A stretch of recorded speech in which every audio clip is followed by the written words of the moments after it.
Chair, Tanya, Little, and Ceci, who has done all the great hard work to put all these things together. I know it's not easy to get all these attention to the details. I'm going to walk you through some of the struggles I have gone through in my lifetime and how I overcame them. Each of the slides is sort of a highlight and a milestone in my life. I'll show you a couple of movie clips.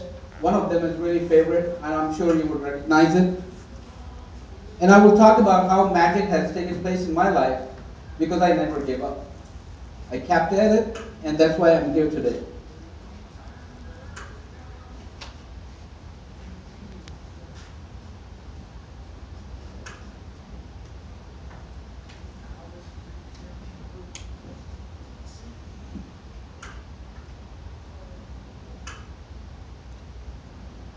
So how many do you think? How many are you? If you think life is really fair?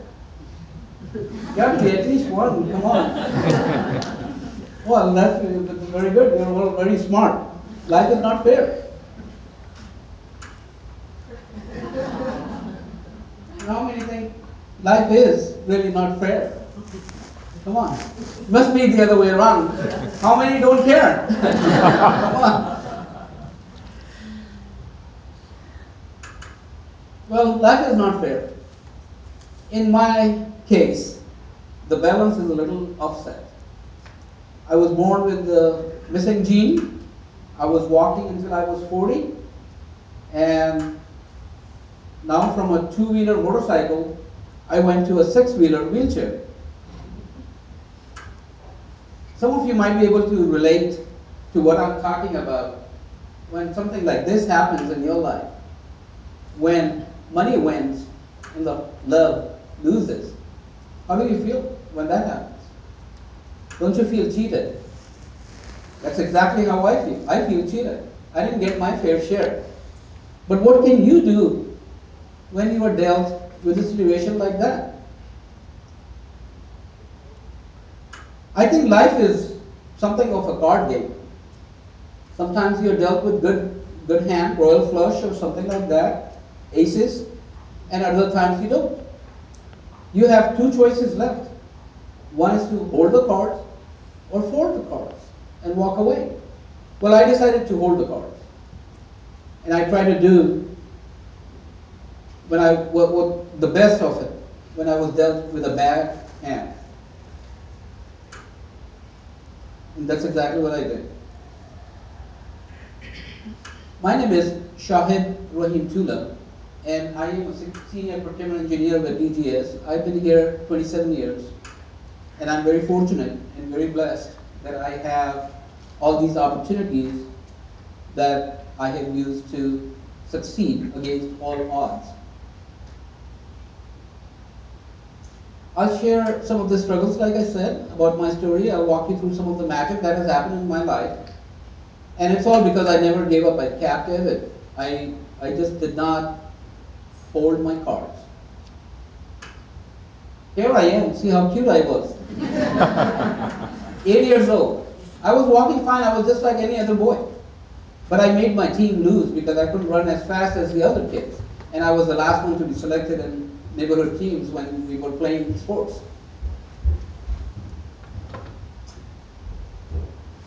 I tore up a lot of pants because I was falling quite a bit. My dad got sick and tired of spending the money to buy me new pants.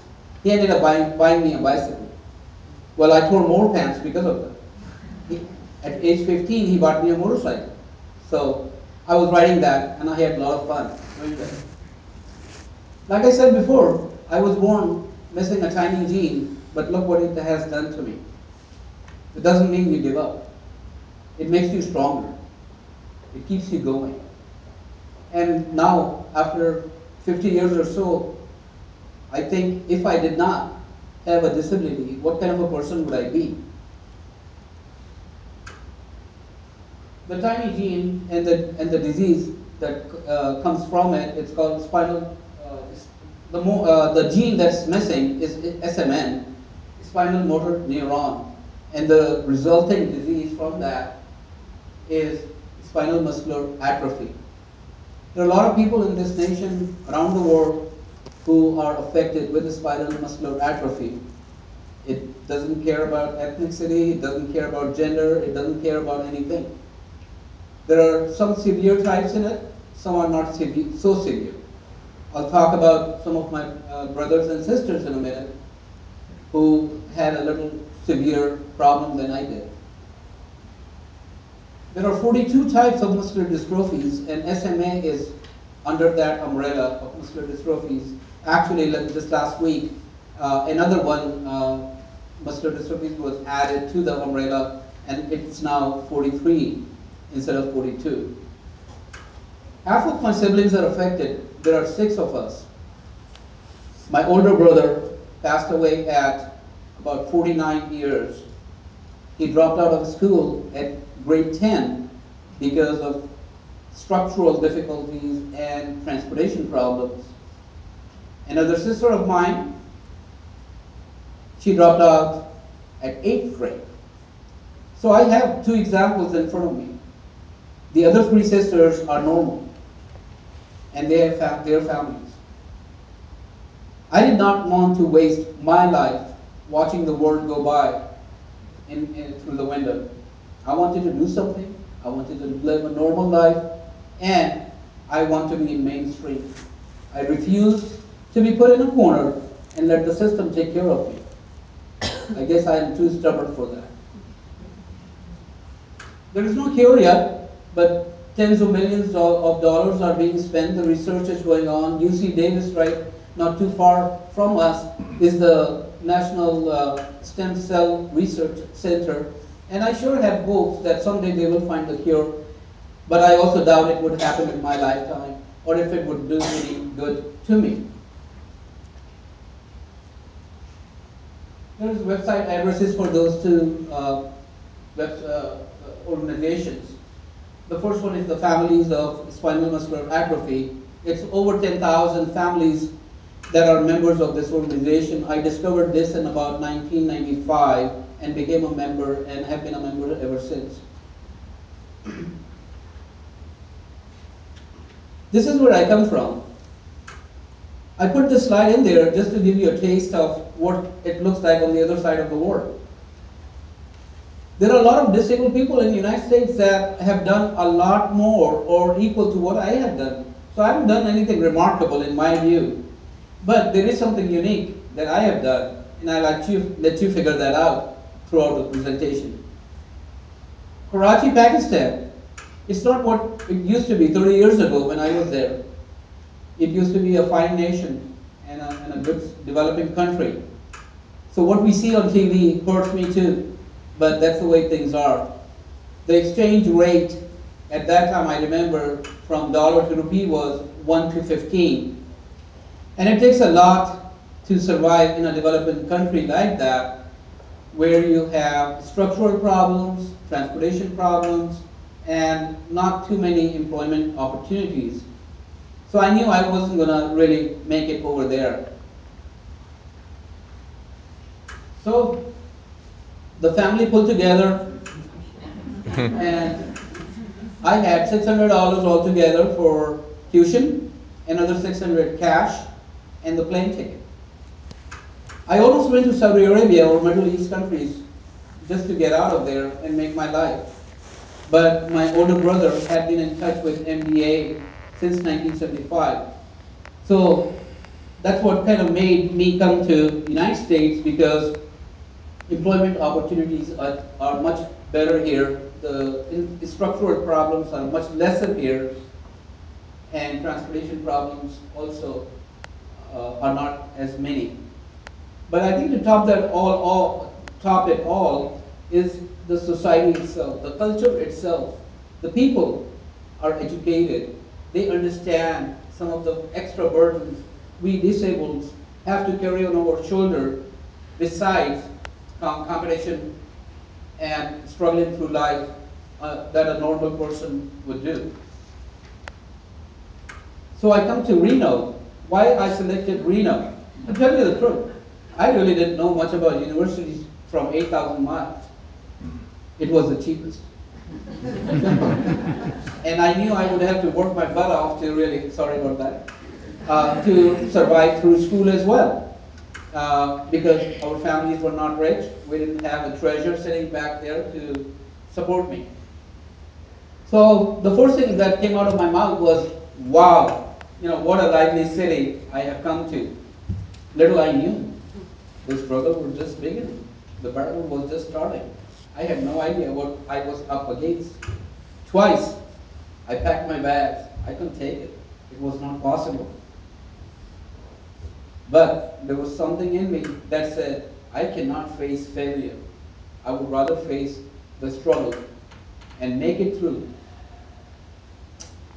I'll talk about a little practical joke I played on myself innocently. While I was being driven by another student to the dorms, I saw a lot of vacancy signs outside the motels. So I said, job should not be a problem. But there are a lot of cultural shocks when you come from other side of the world to a country where you have language shock, family shock, loneliness. The culture is different. You don't know nothing about that place. And it was not easy. Some of you might have traveled across the world and would have known what I'm talking about. You go to French, you don't know what their language is, how to speak, how to order, and survive there. This is my campus. As I spoke before that, my walking was becoming very limited, but I still could walk quite a bit. I had no idea the campus is as big as a city in itself. And that was the first problem I noticed, is that I could not walk to the classes. And some of the times I was late, and sometimes I missed the classes. I didn't know what to do. It was August when I came to the United States, and about November is when I landed my first job, and I'll talk about that in a minute as well. But things happen. Like I said, a lot of magic has happened in my lifetime. They didn't allow mopeds or anything like that on the campus. And I was so lucky, during Christmas time, somebody donated through rehab a moped, a $400 moped that I received, which made my life possible from that point on. Otherwise, I don't know what I would have done. So I made it to the classes, and I started struggling too.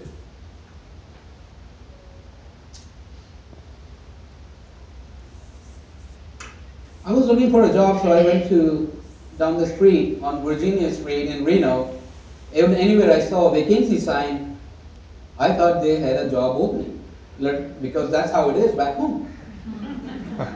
They say vacancy, and you go apply, and you see if you can get the job. Here, it's all different. It's help wanted. So after being turned away from 2 or 3 motels, I finally got the idea. And I knew the struggle was going to be a little harder than I thought. But I started bugging the placement officer at the campus, and I know he was getting tired of me.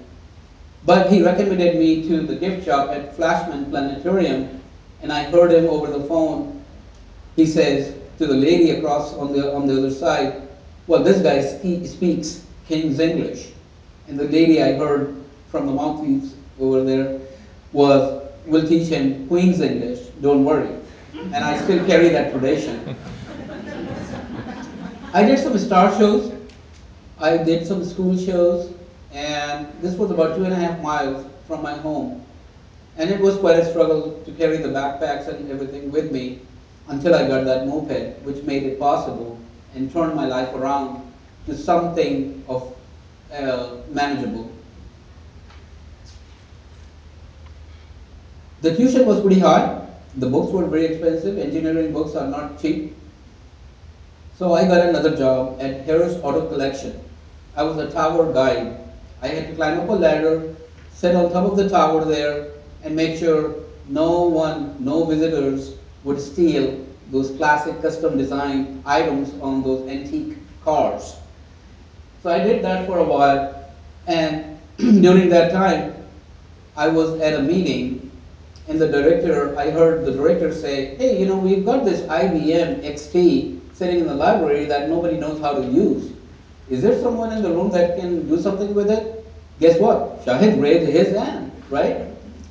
And for the next few weeks, I started learning how to operate that computer, learn Lotus 123, Database Manager 2, and I'll tell you how that helped me to land this job. Big connection, magic. I was not afraid of computers, but back in the 80s, a lot of people were. I didn't know any better, so what the heck, I had nothing to lose.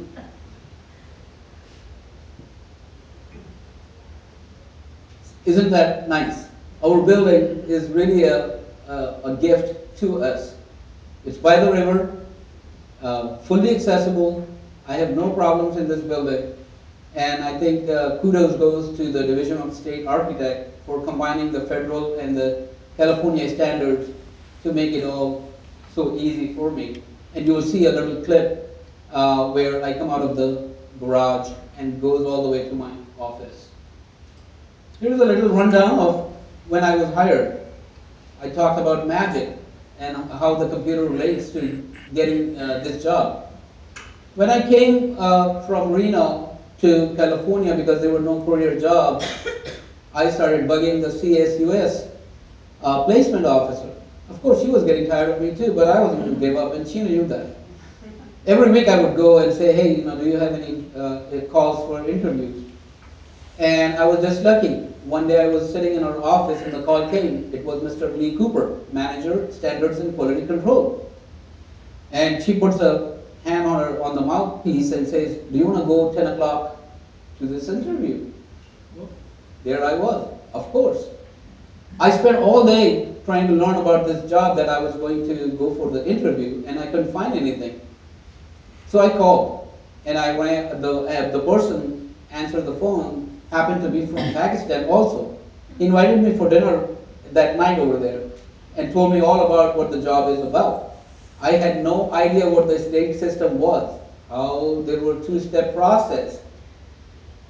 And you have to take an exam and get on the eligibility list, and then there is another announcement for the job and you compete. I had no idea. I was hired as a temporary employee. I didn't even know what that meant at that time. So for 9 months I was hired as a temporary employee until the exam came up, and then I became permanent. I went all the way to the manager of standards and quality control. It's pretty lonely up there. I came back to being an engineering supervisor. I don't know what my colleagues are going to say tomorrow, because engineers like to be put in a corner. Give me a problem. I'll solve it, and bring you the solution. Here I am putting them on the map. So I'll have to see how they behave with me tomorrow.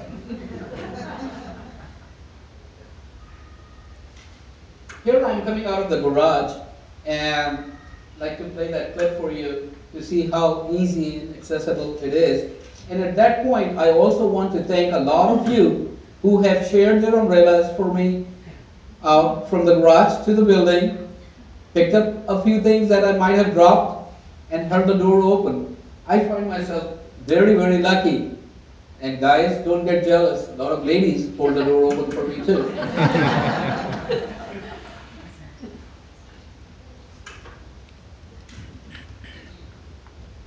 Oops.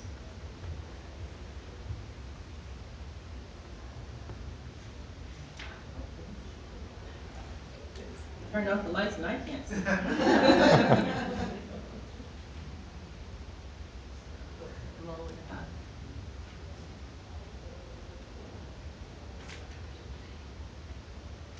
For more than 20 years, Californians have struggled to comply with state and federal accessibility laws. In 2012, Division of State Architect staff took the lead in aligning state and federal standards for the first time ever. And I said, the society in general, and the colleagues, and very, very helpful, very helpful. I have no problems really, but this door that I'm about to enter is a fire door, and it's really darn heavy. I used to battle with this door every day, but I found out there was a side door around the lobby that I could use, But I had to make sure that I leave before 5 because they closed our lobby at 5 o'clock. But the management was really nice enough and kind enough to put a power switch on the door. And to the management of procurement, I thank you, and I'm sure the mailman thank you also. 2,500 different areas throughout the state. That's impressive to me. They were able to really demonstrate teamwork by working with internal and external stakeholders to get different feedback to make these changes happen and to benefit Californians. To me, that's DJ's values.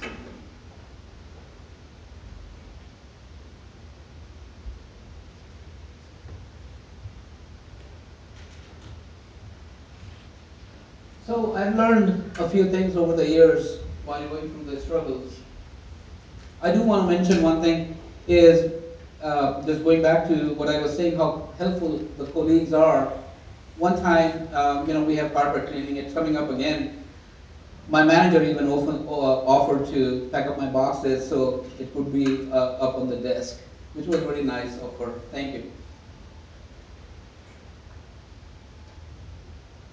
Things I learned is that you set your goals,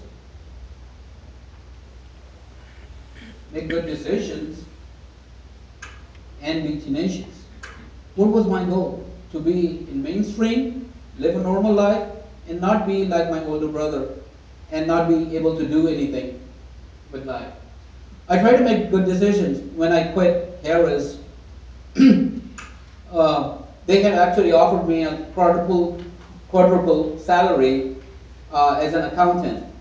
And I really was very tempted, but I had to resign and come to California because I knew there were no career engineering type jobs in Reno. And I never gave up. I just don't know what's wrong with me. I just don't give up. I just stay at it and keep at it.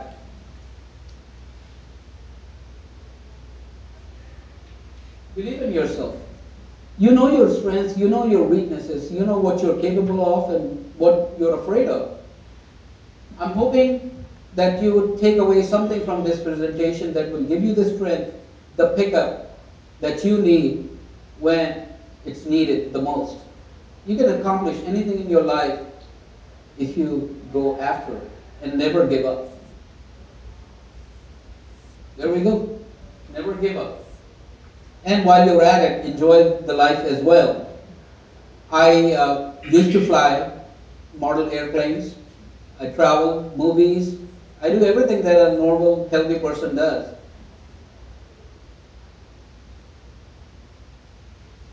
I also think because of the struggles that disabled people go through to obtain employment, they have a better appreciation of the job they get. They're very dedicated. In the beginning as an assistant engineer, as an associate engineer, and even as a senior engineer, I remember many of the weekends and after hours I would stay and work. And I would not ask for pay or anything like that. That's something I did because I liked the job so much and I wanted to work hard and appreciate what I had obtained. Loyalty, I think, 27 years, that should be enough.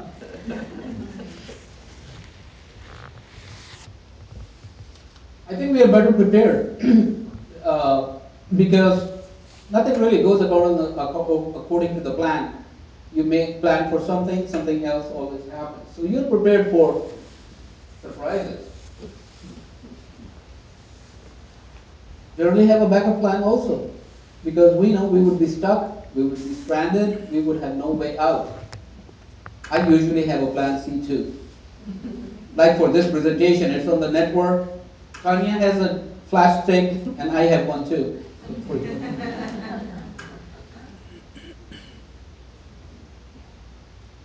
I think we can find solutions around problems, be able to think outside the box because of our difficulties. I think that's in our nature to be able to think outside the box.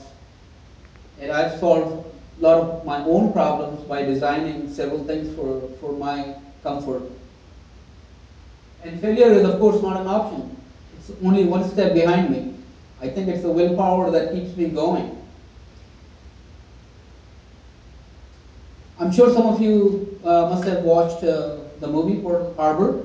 There's my favorite clip I want to show you and share with you. How many of you knew that FDR was disabled by polio 12 years before his presidency began?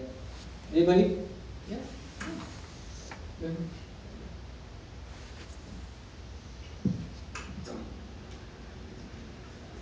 Gentlemen, most of you did not know me when I had the use of my legs. I was strong and proud and arrogant. Now I wonder every hour of my life why God put me into this chair. But when I see defeat in the eyes of my countrymen, in your eyes right now, I start to think that maybe He brought me down for times like these when we all need to be reminded who we truly are, that we will not give up or give in. Mr. President, with all respect, sir, what you're asking can't be done.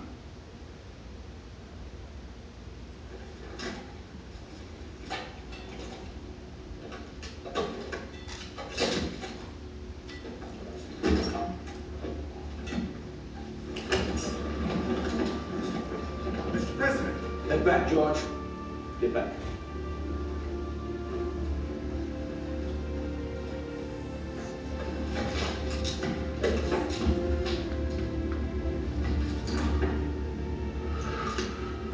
Do not tell me it can't be done.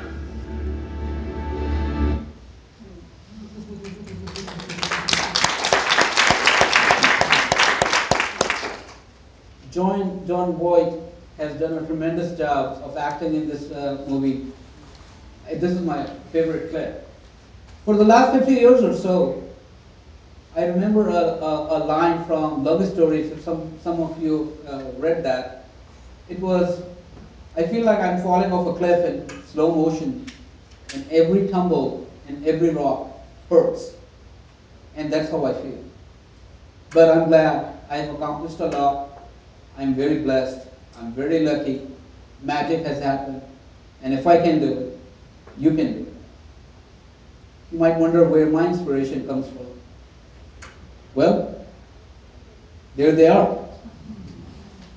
One in the middle, Navera. She just graduated from Berkeley and already landed a job at a law firm down the street here in Sacramento. And she happens to be here as well. You want to get up?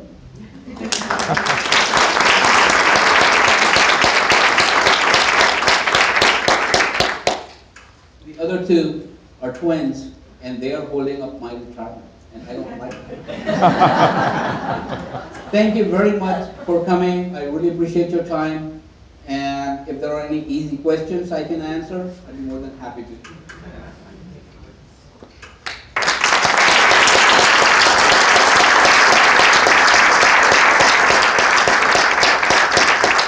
Was I right in saying he's a phenomenal speaker? Thank you so much.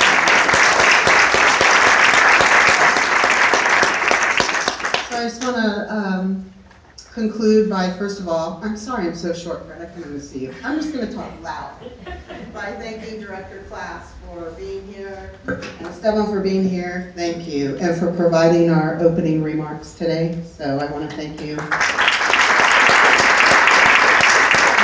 And of course, a special thank you to Shahid for taking the leap of faith and sharing his story, which for those of you that don't have a disability, that's a big thing to do, because we don't want to be known for being disabled, we want to be known for being who we are. And it's hard for those of us that have disabilities to share that information, and so I want to just thank him for that. That was huge. And of course, I want to thank our Disability Advisory Committee members. I know that we have Tanya Little, who's our chair, and Ceci Perez Dunn, and Bev Lewis, and where's Allie from our Oakland office? Allie Watts in the back, and is I don't see Darla. Darla here. Not Darla. Nancy? No, she can make it, okay. And then final thanks to everyone in the audience for taking time to attend today. Phenomenal turnout, and I just want to thank each of you for coming. And as you're leaving, please feel free to stop by our vendor tables, and we have some great vendors out there with valuable information. So thank you again.